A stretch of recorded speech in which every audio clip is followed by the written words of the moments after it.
Every year, hundreds of North Koreans try to escape their country. If caught, they face severe punishment. And even if they succeed and reach neighboring China, thousands of North Korean escapees live in constant fear of deportation, as Communist China is North Korea's closest ally and has committed to sending them back. Human Rights Watch has now documented more than 600 such deportations since August alone. DW's investigative team got access to witness accounts and case files. When grief overwhelms Kim Kyu-lee, she finds comfort in cuddling her dog. She and her elder sister survived the harrowing escape from North Korea to London, but they are deeply worried about their younger sister. Chol-ok was deported from China back to North Korea in October after having lived in China for 25 years. My sister didn't commit any crime. Her only crime is that she was born in North Korea. Since she was arrested, I have constantly had nightmares. Her arrest brought back my nightmares too, every night. About our lives in North Korea, about people being hanged, about how we were chased. Like most North Korean refugees, their sister escaped to China and lived there without any legal documentation. For protection, she was married off to a Chinese man. Finally, with the support of her sisters, she tried to leave China. But the police arrested her and later handed her over to North Korean authorities at this border bridge. Nobody has heard anything from her since. If you're deported, it means you're going to hell. That's how you die. Nobody knows if you will survive or not, if you'll be beaten to death, starved to death, or shot to death. North Korean leader Kim Jong-un has made it clear that he considers anyone who tries to escape the country a traitor and criminal who must be punished. Human rights organizations have called on China to stop the indiscriminate deportations. There's a very high chance of North Korean escapees, when they're sent back to their home country, that they will face torture and other serious human rights violations.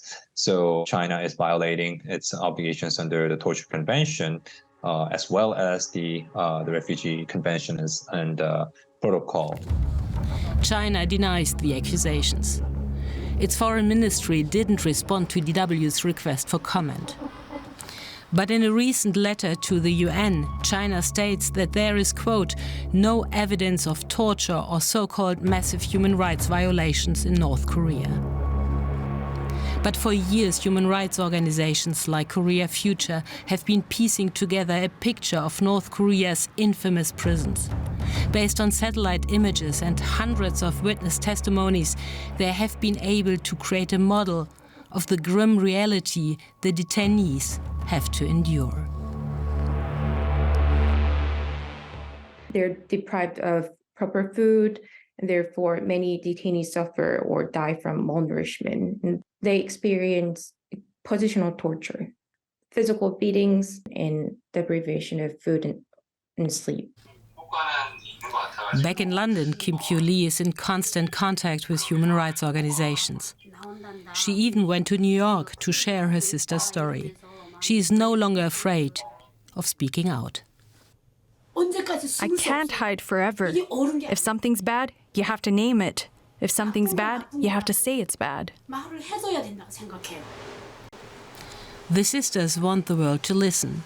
They are hoping for an international outcry against deportations from China to North Korea, well aware that it might be too late to save their sister, Chol-ok. And joining me now from neighbouring South Korea is Ethan Hee-Seok Shin, who we just saw in that report. He's a legal analyst with the Transitional Justice Working Group and is supporting the family of the vanished Kim Chol-ok. Now, during the COVID-19 pandemic, there were no deportations from China to North Korea. Why did they suddenly restart in August this year? So North Korea was actually one of the first countries in the world since January 2020 to lock down its borders when the pandemic first broke out. It was also one of the last countries after China to finally reopen its borders. And during those 2 to 3 years of time, basically hundreds or thousands of North Korean detainees have been basically accumulating on the Chinese side because the North Korean government would not accept them. But now they're finally restarting the process. Now, since August, more than 600 North Korean escapees were deported from China. Do we know who they are?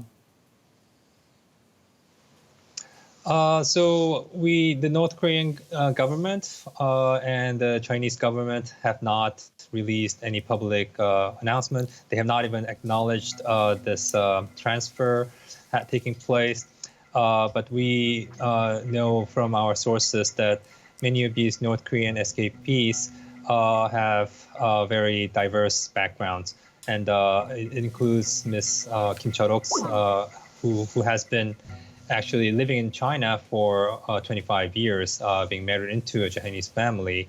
And we were, obviously, this is not the first of these removals, but still we were taken aback by the fact that the Chinese government was ready to send back such a well-established North Korean escapee as well. So how does Kim Chol-ok fit into this picture? So unfortunately, like I said, she's not the first and she's not the last of these the victims of China's policy of forced repatriation. And as I said earlier, the past 2-3 years has actually been the exception to the rule. That is, the Chinese government has had a rather consistent policy of sending back North Korean refugees since the 1990s. Despite its international obligations under the Refugee Convention and the Torture Convention. And it was only during the outbreaks of contagious diseases such as SARS, MERS in the past, and more recently the COVID-19, where the North Korean government actually refused to accept these North Korean escapees. Those were the only times that we had breaks. And Kim Chol-ok unfortunately fits into this pattern, long-established pattern, of being a victim of China's cruel and inhumane policy. Ethan Hee-Seok Shin there, thank you very much. Thank you. Joining me now is DW's investigative reporter Esther Felden, who has spent weeks tracing this North Korean family's story. Esther, what are the chances of vanished Kim Chol-ok being freed from North Korea's prison system after her deportation from China? Well, first of all, it's impossible to say for sure, but all experts we talked to agreed that the chances for her being released are not great. Defectors are treated as traitors in North Korea, especially if they did not stay in China but wanted to make it to a third country. And Chol-ok was in fact captured when she was about to join her sister in London, so she might be treated as a political criminal. Now, during the COVID-19 pandemic, there were no deportations at all from China to North Korea. Why did this change this August? Well, this summer, North Korea reopened their borders, which were closed for 3.5 years during COVID. And at that time, according to sources on the ground, the Chinese detention facilities in the border provinces were actually crowded. That's what we heard. So China, to put it plain and simple, had a practical interest. They just wanted to empty their cells. But besides that, they also have a long-standing agreement, a bilateral agreement with North Korea, according to which China sends back all North Koreans that do not have valid documents because they treat them as illegal economic migrants, and no North Korean refugees who come to China do have legal documents. Now, since August, more than 600 North Korean escapees were deported from China. Who were those people? Well, it's interesting. Among the first who were repatriated in August and September, there were supposed to be several persons that the regime was especially interested in getting back. And those were persons who used to work closely for the regime before and who had access to sensitive information, like, for instance, diplomats who defected, or IT specialists, hackers who used to operate on behalf of the regime. The big group that was deported in October, however, consisted of more regular, normal persons that were of less value to the regime, and that was the group that Kim Chol-ok was part of. Now, it's considered a crime to flee North Korea. What kind of punishment do deportees face back home in North Korea? Well, that depends on the reason why they defected in the first place. If they went for economic reasons to escape poverty, they might not face a sentence as if they were political prisoners who wanted to go to South Korea. Everyone actually is being tortured. That's what organizations gathered information on from hundreds of testimonies.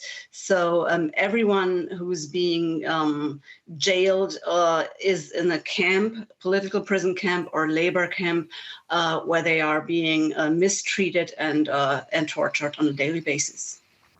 Now, you also have asked both Chinese and North Korean authorities for comment. What did they say? Well, the Chinese did not respond at all to our repeated requests. The North Korean embassy, however, in Berlin, they sent us a brief written statement, and I have to quote, they call this misleading propaganda, all the accusations in connection with the deportations, and they blame, also quote, the United States and hostile forces. So that's something we've heard before. DW's investigative reporter Esther Felden there. Thank you very much, Esther.